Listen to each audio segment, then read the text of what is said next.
credit cards with a 5 lakh rupee limit for micro enterprises registered on Udyam portal.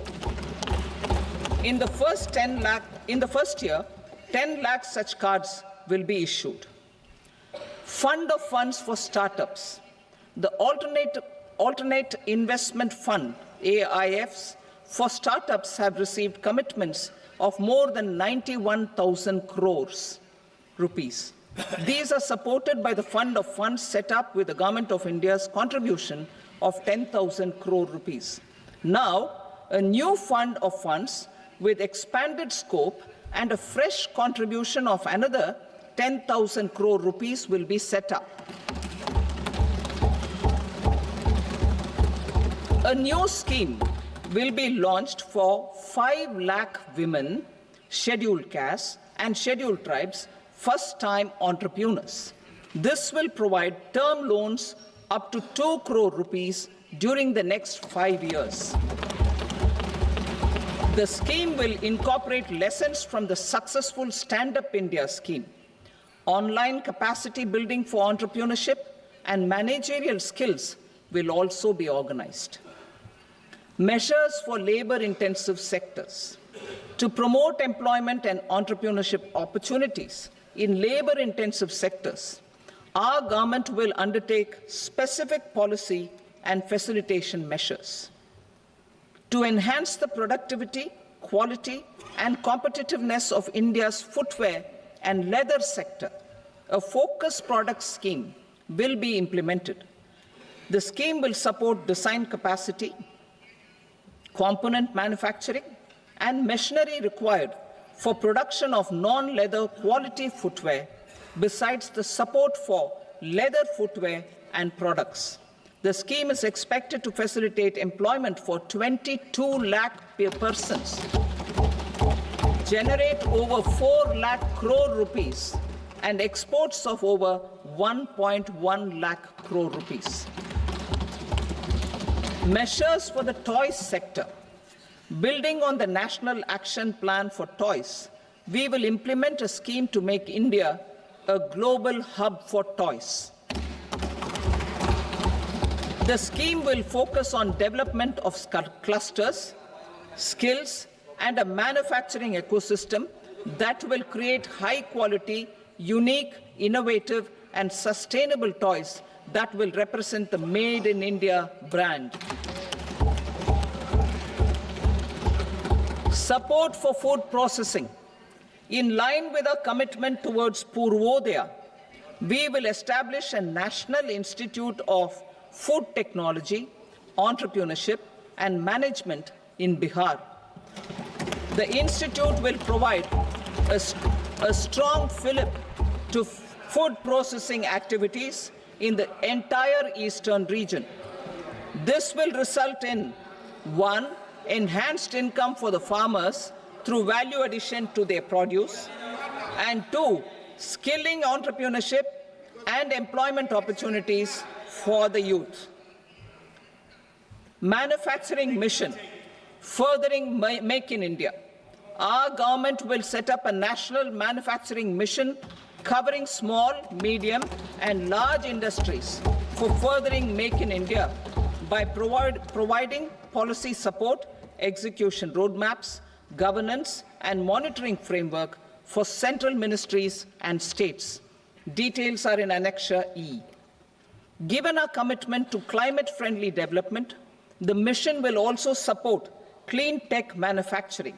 This will aim to improve domestic value addition and build our ecosystem for solar PV cells, EV batteries, motors and controllers, electrolyzers, wind turbines, very high voltage transmission equipment, and grid-scale batteries. Investment as the third engine. Now I move to investment as the third engine, which encompasses investing in people, investing in the economy, and investing in innovation. Investing in people. Saksham Anganwadi and Poshan 2.0. Saksham Anganwadi and Poshan 2.0 program provides nutritional support to more than 8 crore children 1 crore pregnant women and lactating mothers all over the country, and about 20 lakh adolescent girls in aspirational districts and the Northeast region. The cost norms for these nutritional support will be enhanced appropriately. Atal Tinkering Labs. 50,000 Atal Tinkering Labs will be set up in government schools in the next 5 years to cultivate the spirit of curiosity and innovation and foster a scientific temper among young minds. Broadband connectivity to government secondary schools and PHCs. Broadband connectivity will be provided to all government secondary schools and primary health centers in rural areas under the BharatNet project. Bharatiya Bhasha Pustak Scheme. We propose to implement a Bharatiya Bhasha Pustak scheme to provide digital form Indian language books for schools and for higher education. This aims to help students understand their subjects better and in their language. National Centers of Excellence for Skilling. Building on the initiative announced in the July 24 budget, 5 national centers of excellence for skilling will be set up with global expertise and partnerships to equip our youth with the skills required for Make for India, Make for the World manufacturing. The partnership will cover curriculum design, training of trainers, and a skills certification framework and periodic reviews. Expansion of capacity in IITs. Total number of students in 23 IITs has increased 100% from 65,000 to 1.35 lakh in the past 10 years.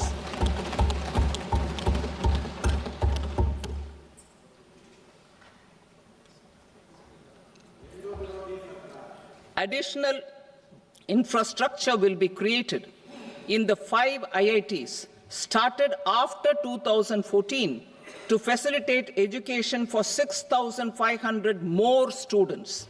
Hostel and other infrastructure capacity at IIT Patna will also be expanded.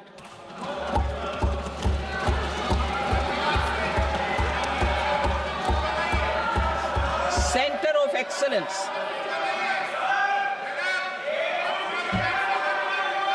Center of Excellence in AI for Education. I had announced 3 centers of excellence in artificial intelligence for agriculture, health, and sustainable cities in 2023. Now a center of excellence in artificial intelligence for education will be set up with a total outlay of 500 crores. Expansion of medical education. Our government has added almost 1.1 lakh undergraduate and postgraduate medical education seats in 10 years, an increase of 130%. In the next year, 10,000 additional seats will be added in medical colleges and hospitals towards the goal of adding 75,000 seats in the next 5 years. Daycare cancer centers in all district hospitals. Our government will facilitate setting up of daycare cancer centers in all district hospitals in the next 3 years. 200 centers will be established in 25-26 itself. Strengthening urban livelihoods. Our government has been giving priority to assisting urban poor and vulnerable groups. A scheme for socio-economic upliftment of urban workers will be implemented to help them improve their incomes, have sustainable livelihoods, and a better quality of life. PM Swanidhi scheme has benefited more than 68 lakh street vendors, giving them respite from high-interest informal sector loans. Building on this success, the scheme will be revamped with enhanced loans from banks, UPI-linked credit cards with 30,000 rupees limit, and capacity building support. Social Security scheme for welfare of online platform workers.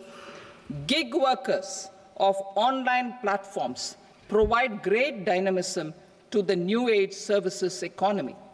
Recognizing their contribution, our government will arrange for their identity cards and registration on the e-Shram portal.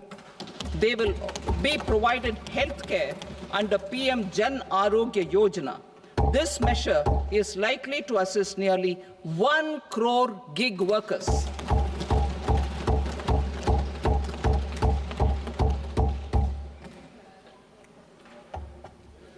Investing in the economy, public-private partnership in infrastructure.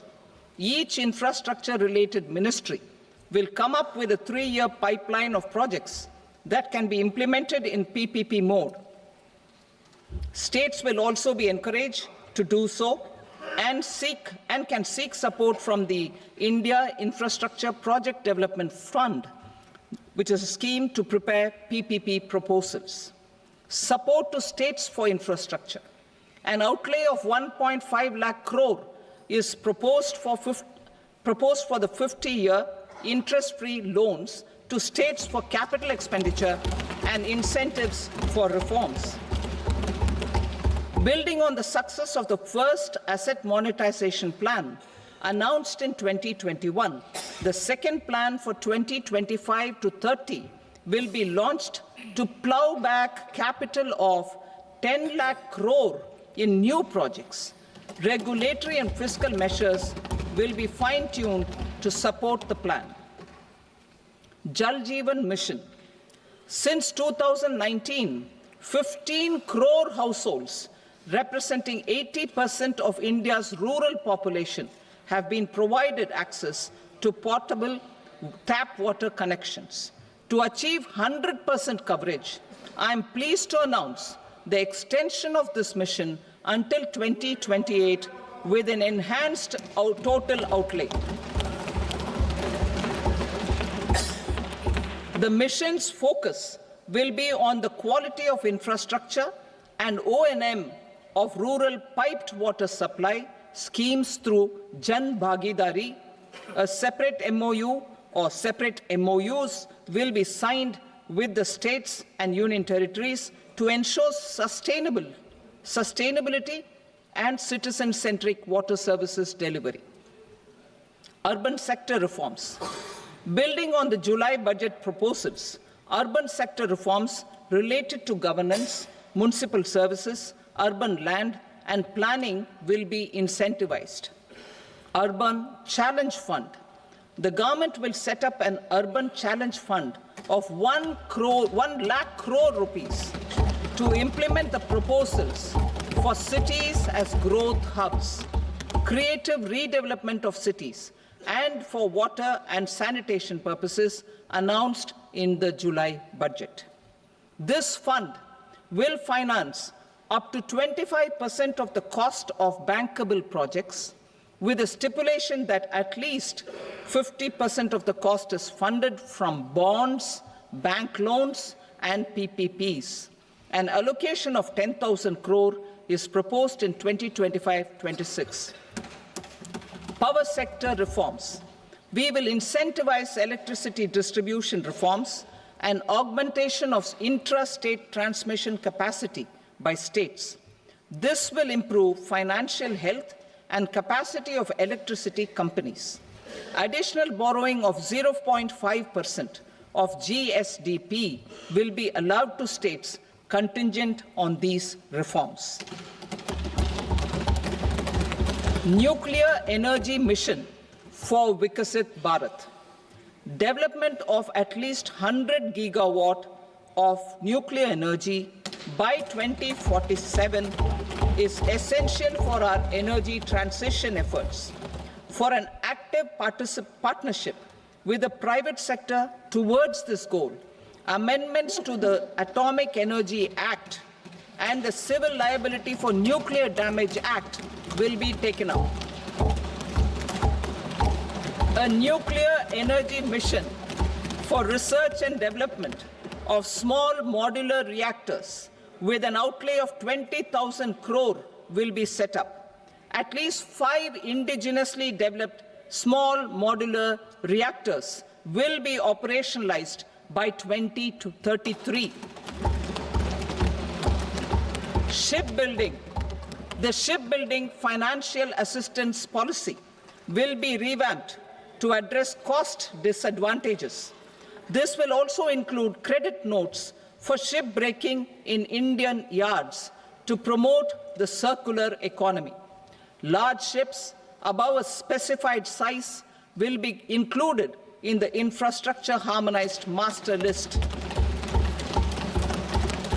Shipbuilding clusters will be facilitated to increase the range, categories, and capacity of ships. This will include additional infrastructure, facilities, skilling, and technology to develop the entire ecosystem. Maritime Development Fund. For long-term financing for the maritime industry, a Maritime Development Fund with a corpus of 25,000 crore rupees will be set up. This will be for distributed support and promoting competition. This will have up to 49% contribution by the government, and the balance will be mobilized from ports and from private sector. UDAN regional connectivity schemes. UDAN has enabled 1.5 crore middle-class people to meet their aspirations for speedier travel.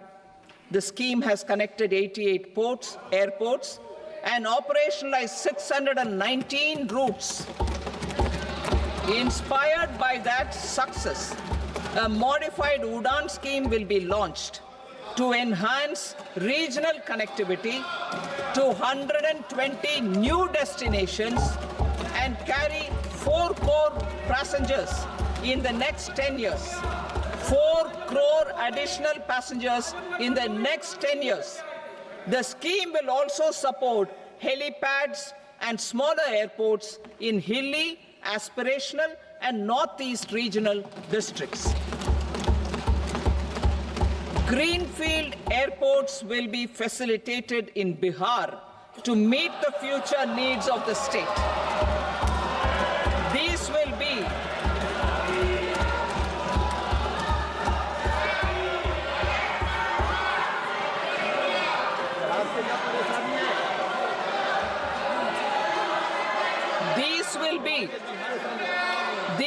be in addition to the expansion of the capacity of Patna Airport and a brownfield airport in Beta.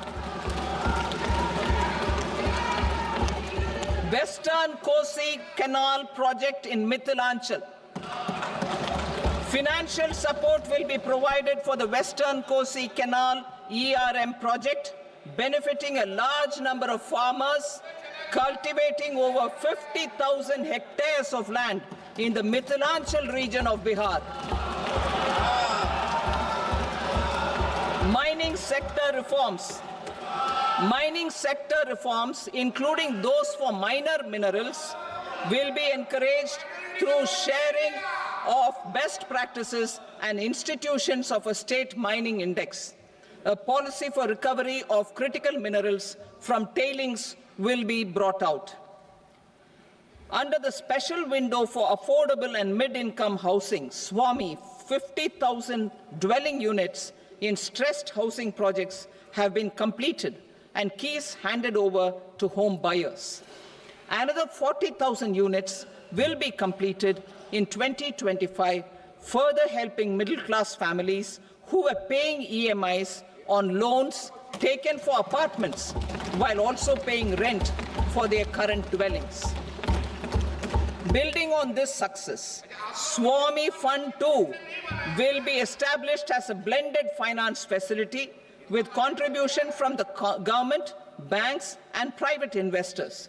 This fund of 15,000 crore rupees will aim for expeditious completion of another 1 lakh units. PM Gati Shakti data for private sector. For furthering PPPs and assisting the private sector in project planning, access to relevant data and maps from the PM Gati Shakti portal will be provided. Tourism for employment-led growth. Top 50 tourist destination sites in the country will be developed in partnership with states through a challenge mode. Land for building key infrastructure will have to be provided by the states. Hotels in these destinations will be included in the infrastructure harmonized list. The following measures will be taken for facilitating employment-led growth. Organizing intensive skill development programs for our youth, including in institutes of hospitality management. Providing mudra loans for homestays.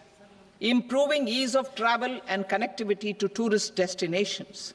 Providing performance-linked incentives to states for effective destination management, including tourist amenities, cleanliness, and marketing efforts. And introducing streamlined e-visa facilities along with visa fee waivers for certain tourist groups. Continuing with the emphasis on places of spiritual and religious significance in the July budget, there will be a special focus on destinations related to the life and times of Lord Buddha. Medical tourism and heal in India. Medical tourism and heal in India will be promoted in partnership with the private sector, along with capacity building and easier visa norms. Investing in innovation. To implement private sector-driven research, development, and innovation initiatives announced in the July budget, I am now allocating 20,000 crore rupees for this purpose. A deep tech fund of funds will also be explored to catalyze the next generation startups as a part of this initiative. In the next 5 years, under the PM Research Fellowship Scheme, we will provide 10,000 fellowships for technological research in IITs and IISc with enhanced financial support. The second gene bank with 10 lakh germplasm lines will be set up for future food and nutritional security. This will provide conservation support to both public and private sectors for genetic resources. We will start a national geospatial mission to develop foundational geospatial infrastructure and data. Using PM Gati Shakti, this mission will facilitate modernization of land records, urban planning, and design of infrastructure projects.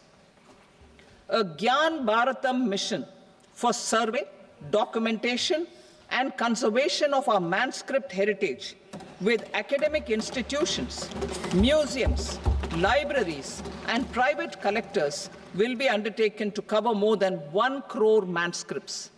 We will set up a national digital repository of Indian knowledge systems for knowledge sharing. Now I move to exports as the fourth engine. We will set up an export promotion mission with sectoral and ministerial targets driven jointly by the Ministries of Commerce, MSME, and Finance. It will facilitate easy access to export credit, cross-border factoring support, support to MSMEs to tackle non-tariff measures in overseas markets. A digital public infrastructure, Bharat Trade Net, for international trade will be set up as a unified platform for trade documentation and financing solutions. This will complement the Unified Logistics Interface platform. The BTN will be aligned with international practices. Support will be provided to develop domestic manufacturing capacities for our economy's integration with global supply chains. Sectors will be identified based on objective criteria. Facilitation groups with participation of senior officers and industry representatives will be formed for select products and supply chains. Through this, there are huge opportunities related to Industry 4.0, which needs high skills and talent. Our youth have both. Our government will support the domestic electronic equipment industry to leverage this opportunity for the benefit of our youth. A national framework will be formulated as guidance to states for promoting global capability centers in emerging Tier 2 cities. This will suggest measures for enhancing availability of talent and infrastructure, building bylaw reforms, and mechanisms for collaboration with industry. Our government will facilitate upgradation of infrastructure and warehousing for air cargo, including high-value perishable horticultural produce. Cargo screening and customs protocol will be streamlined and made user-friendly.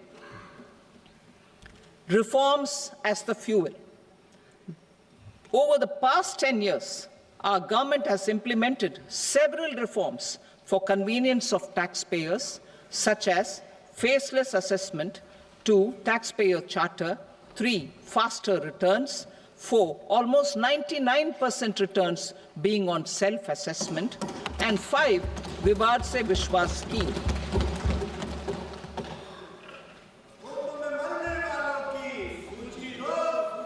Continuing these efforts, I reaffirm the commitment of the Tax Department to trust first, scrutinize later. I also propose to introduce the new income tax bill next week. I will detail the indirect tax reforms and changes in direct taxes in Part B. Financial sector reforms.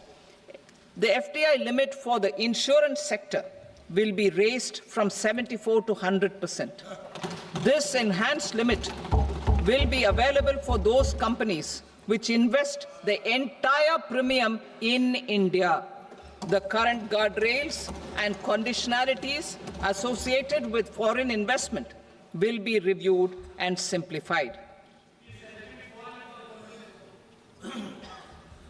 The services of India Post Payment Bank will be deepened and expanded in rural areas.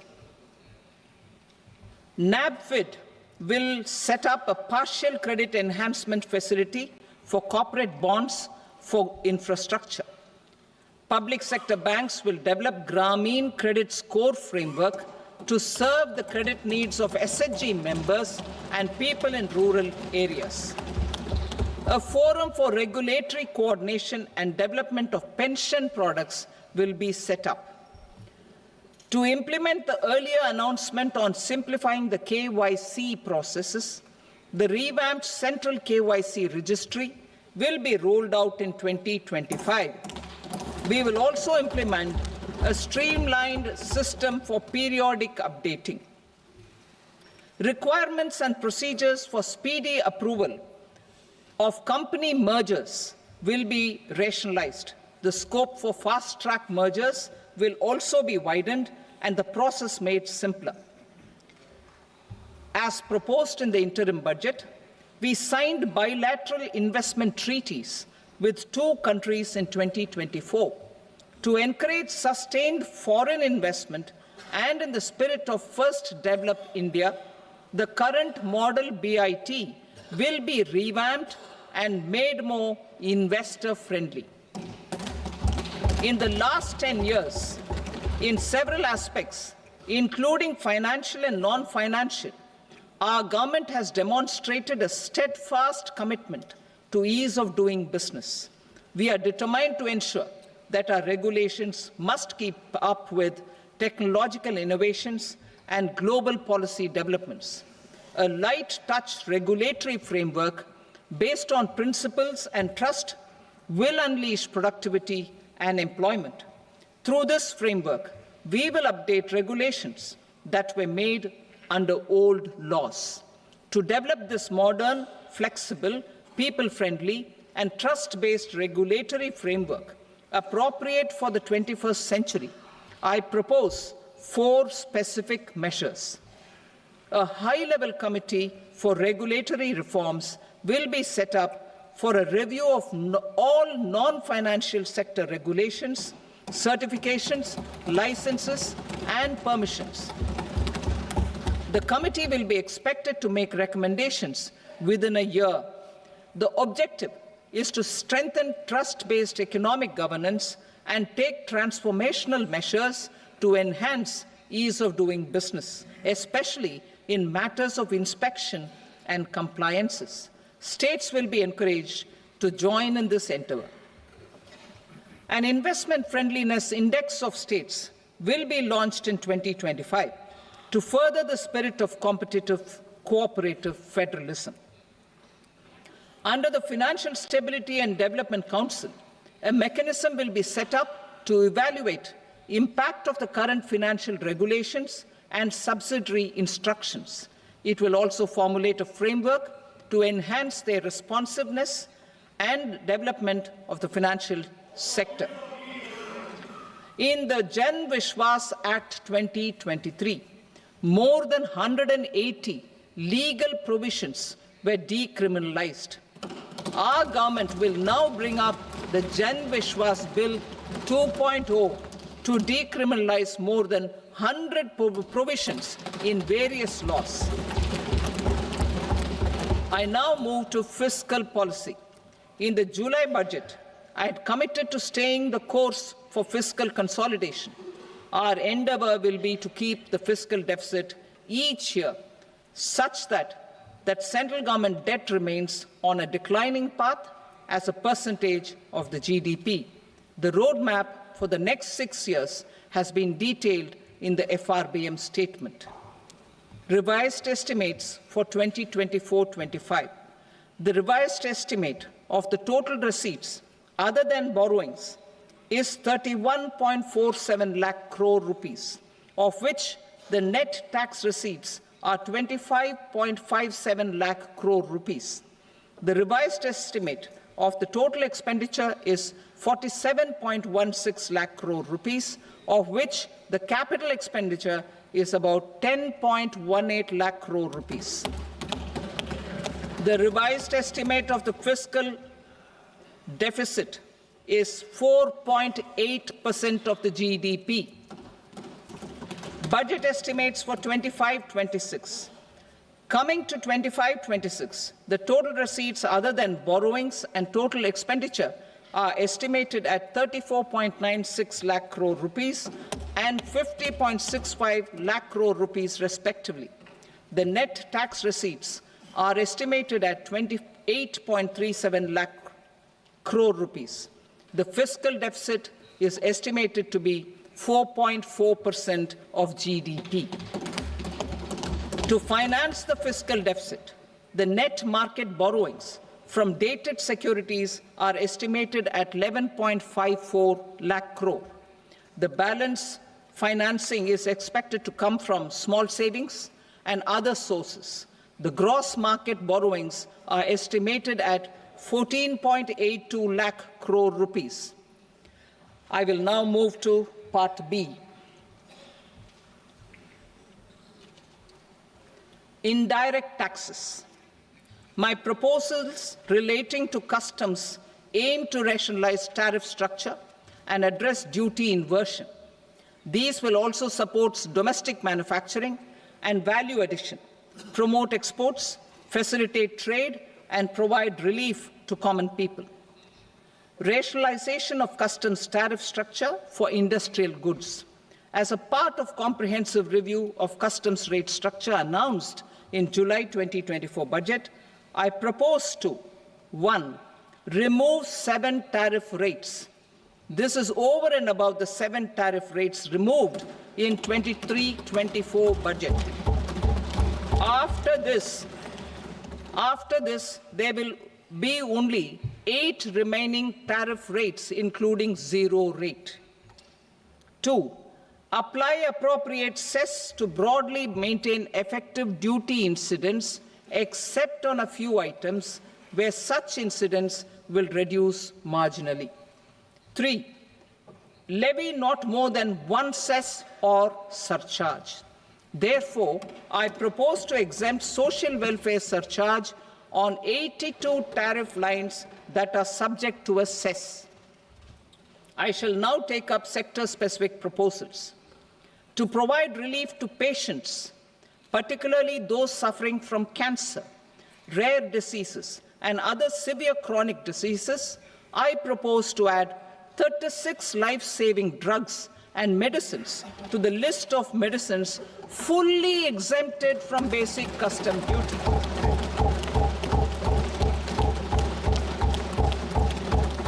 I also propose to add 6 life-saving medicines to the list attracting concessional custom duty of 5%.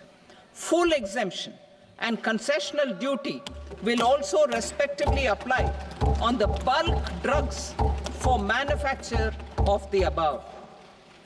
Specified drugs and medicines under patient assistance programs run by the pharmaceutical companies are fully exempt from BCD, provided the medicines are supplied free of cost to the patients. I propose to add 37 more medicines along with 13 new patient assistance programs. Support to domestic manufacturing and value addition. Critical minerals. In the July 2024 budget, I had fully exempted BCD on 25 critical minerals that are not domestically available.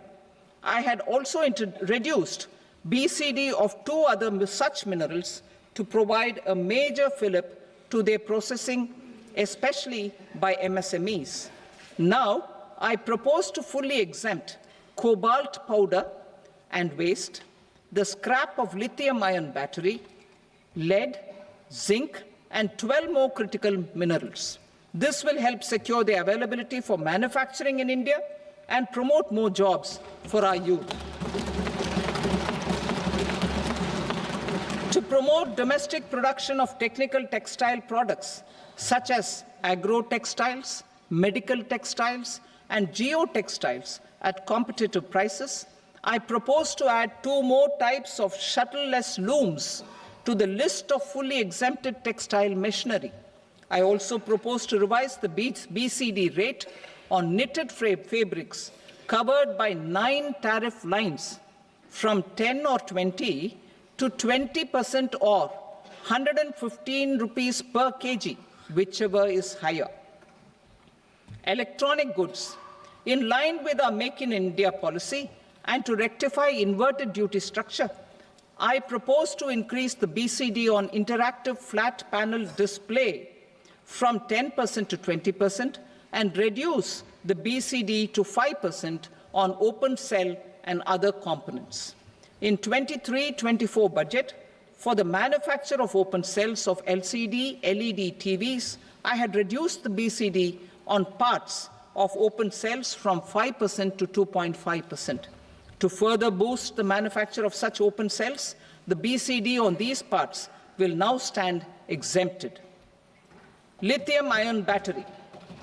To the list of exempted capital goods, I propose to add 35 additional capital goods for EV battery manufacturing and 28 additional capital goods for mobile phone battery manufacturing. This will boost domestic manufacture of lithium-ion batteries, both for mobile phones and for electric vehicles. Shipping sector. Considering that shipbuilding has a long gestation period, I propose to continue the exemption of BCD on raw materials, components, consumables, or parts for the manufacture of ships for another 10 years.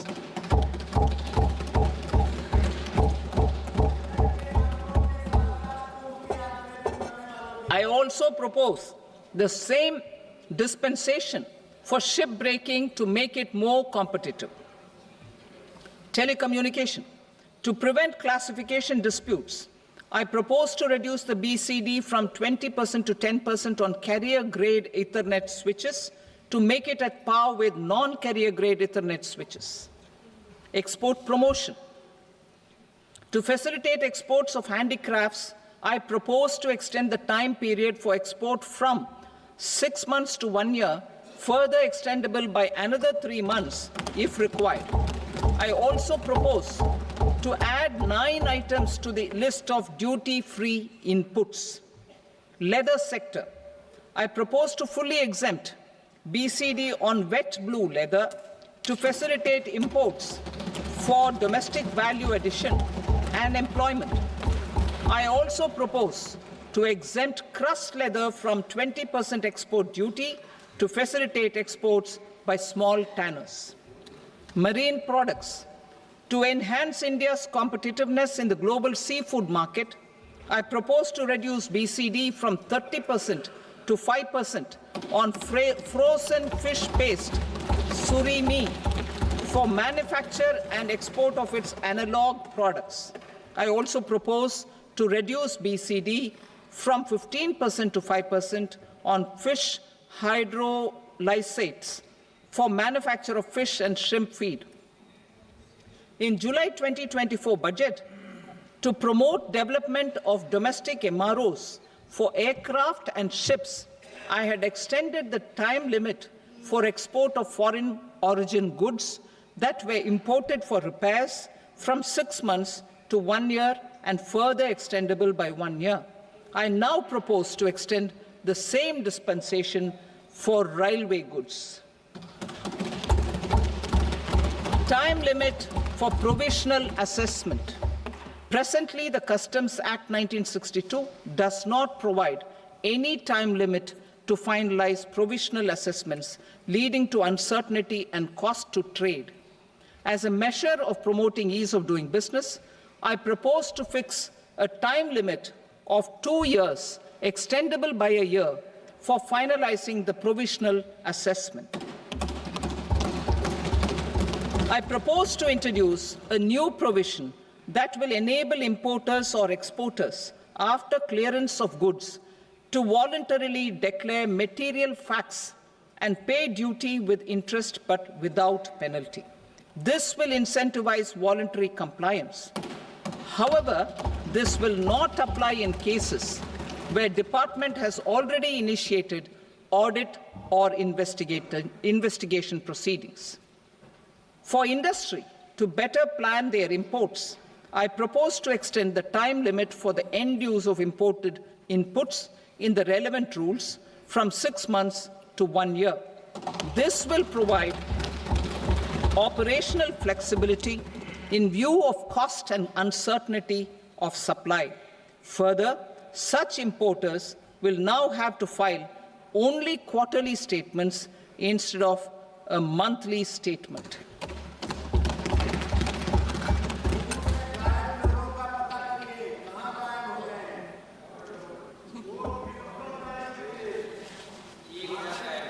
I now come to my direct tax proposals.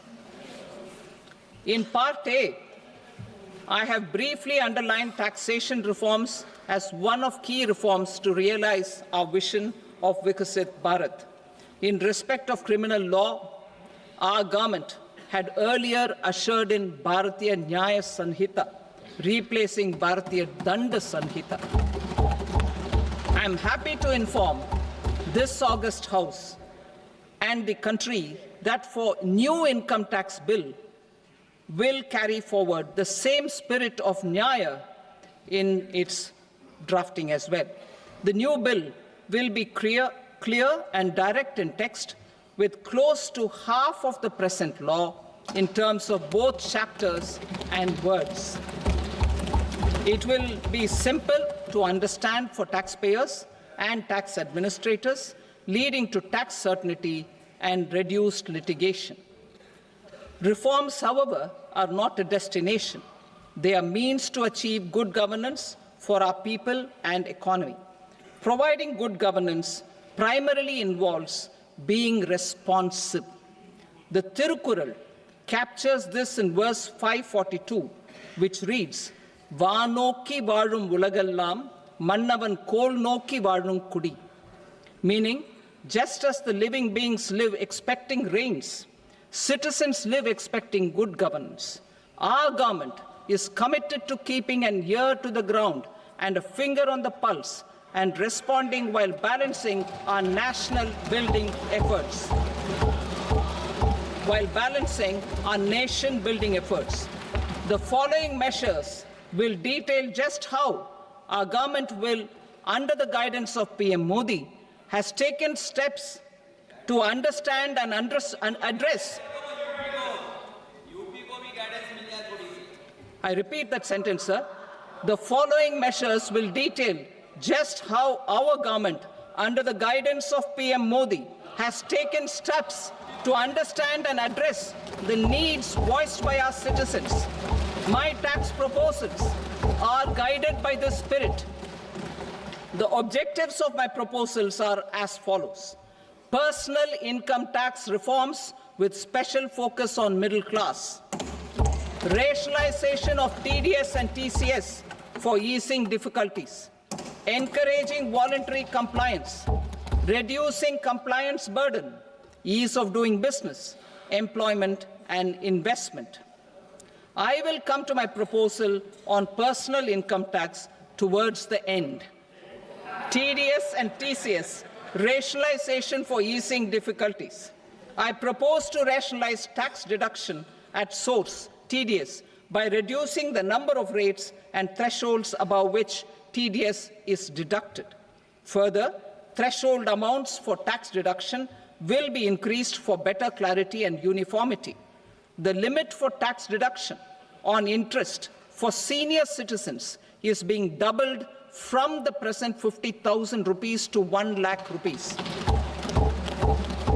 Similarly, the annual limit of 2.40 lakh rupees for TDS on rent is being increased to 6 lakh rupees. This will reduce the number of transactions liable to TDS, thus benefiting small taxpayers receiving small payments.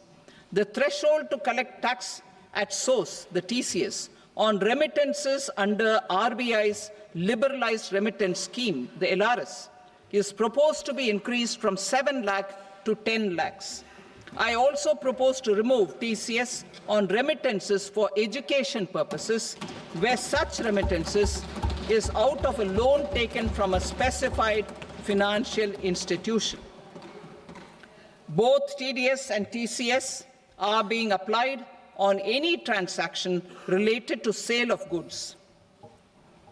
To prevent such compliance difficulties, I propose to omit the TCS. I also propose that the provisions of the higher TDS deduction will now apply only in non-PAN cases. In July 2024, the delay for payment of TDS up to the due date of filing statement was decriminalized. I propose to provide the same relaxation to TCS provisions as well. The government under the leadership of Prime Minister Modi believes in Sabka Saath, Sabka Vikas, Sabka Vishwas and Sabka Prayas. In line with this, we brought in updated return facility in 2022 for voluntary compliance by taxpayers who had omitted to report their correct income. Our trust in taxpayers was proved right. Nearly 90 lakh taxpayers voluntarily updated their incomes by paying additional tax. Taking this trust further, I now propose to extend the time limit to file updated returns for any assessment year from the current limit of 2 years to 4 years. I propose to reduce the compliance burden for small charitable trusts and institutions by increasing their period of registration from 5 years to 10 years. It is also proposed that disproportionate consequences do not arise for minor defaults, such as incomplete applications filed by charitable entities. Presently, taxpayers can claim the annual value of self-occupied properties as nil only on the fulfillment of certain conditions. Considering the difficulties faced by taxpayers, it is proposed to allow the benefit of 2 such self-occupied properties without any condition. To streamline the process of transfer pricing and to provide an alternative to yearly examination, I propose to introduce a scheme for determining arm's length price of international transaction for a block period of 3 years. This will be in line with global best practices. With a view to reduce litigation and provide certainty in international taxation, the scope of safe harbor rules is being expanded. A number of senior and very senior citizens have very old national savings schemes accounts. As interest is no longer payable on such accounts, I propose to exempt withdrawals made from NSS by individuals on or after 29th August 2024. I am also proposing to allow similar treatment to NPS Vatsalya accounts as is available to normal NPS accounts subject to overall limits. In my speech in July 2024, I had promised that all processes, including giving effect to appellate orders, shall be digitalized and made paperless over the next 2 years. So I'm happy to announce that digitalization is being made operational now. In July 2024, we brought in the Vivad Se Vishwas scheme to resolve income tax disputes pending in appeal. The scheme has received a great response, with nearly 33,000 taxpayers having availed of the scheme to settle their disputes. I have a few proposals to promote investment and employment.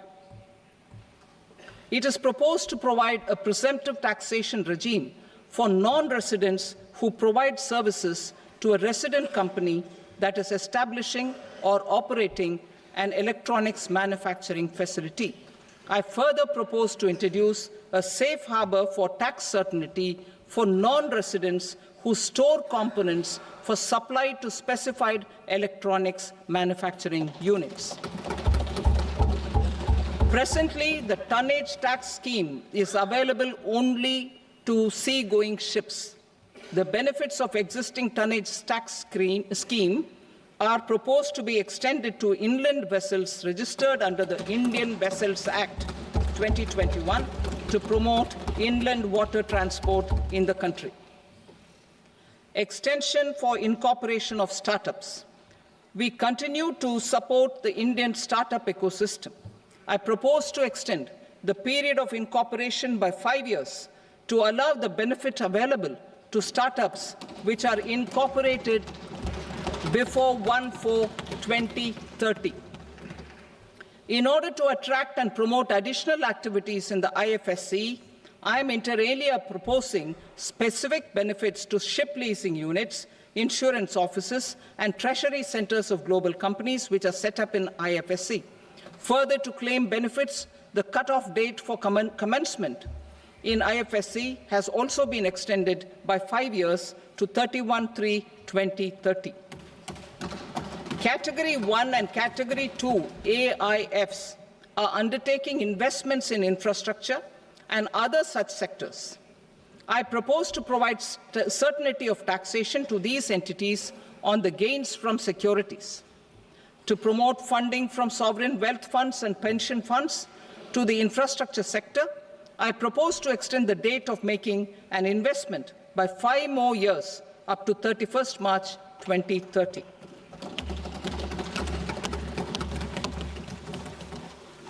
Personal income tax reforms with special focus on middle class. Democracy, demography, and demand are the key support pillars in our journey towards Vikasit Bharat. The middle class provides strength for India's growth. This government, under the leadership of Prime Minister Modi, has always believed in the admirable energy and ability of the middle class in nation building. In recognition of their contribution, In recognition of their contribution, we have periodically reduced their tax burden. Right after 2014, the nil tax slab was raised to 2.5 lakhs of rupees, which was further raised to 5 lakh rupees in 2019 and to 7 lakh rupees in 2023. This is reflective of our government's trust on the middle-class taxpayers. I am now happy to announce that there will be no income tax payable up to income of 12 lakh rupees.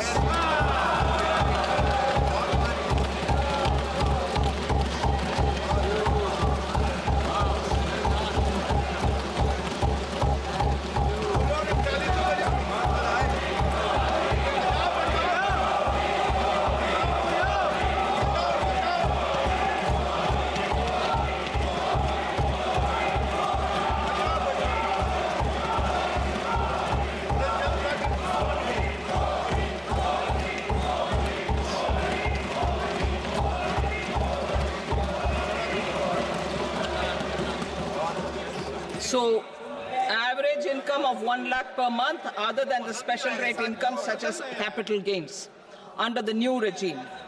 This limit will be 12.75 lakh for salaried taxpayers due to the standard deduction of 75,000.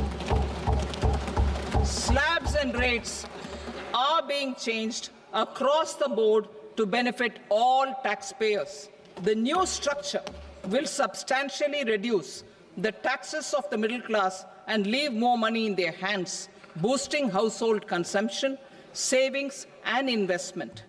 In the new tax regime, I propose to revise tax rate structures as follows: 0 to 4 lakh rupees nil, 4.8 lakh rupees to 4 to 8 lakh rupees 5%, 8 to 12 lakh rupees 10%, 12 to 16 lakh rupees 15%, 16 to 20 lakh rupees 20%, 20 to 24 lakh rupees 25%, and above 24 lakh rupees 30%.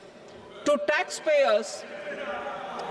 taxpayers up to 12 lakh of normal income, other than special rate income such as capital gains. I read that again. To taxpayers up to 12 lakh of income, other than special rate income such as capital gains, tax rebate is being provided in addition to the benefit due to slab rate reduction in such a manner that there is no tax payable by them. The total tax benefit of slab rate changes and rebate at different income levels can be illustrated with a few examples. A taxpayer in the new regime with an income of 12 lakh rupees will get a benefit of 80,000 rupees in tax, which is 100% of tax payable as per the existing rates. A person having income of 18 lakh rupees will get a benefit of 70,000 rupees in tax, that is 30% of tax payable as per existing rates. A person with an income of 25 lakh gets a benefit of 1,10,000 rupees, that is 25% of his tax payable as per existing rates. Details of my tax proposals are given in the annexure. As a result of these proposals, Honourable Speaker, sir, revenue of about 1 lakh crore in direct taxes and 2,600 crores in indirect taxes will be foregone. Mr. Speaker, sir, with this, I commend the budget to this august House.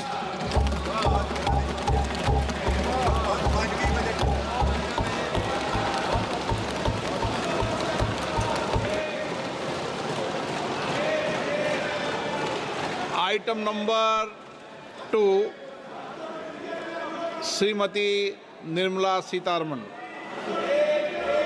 Sir, with your permission,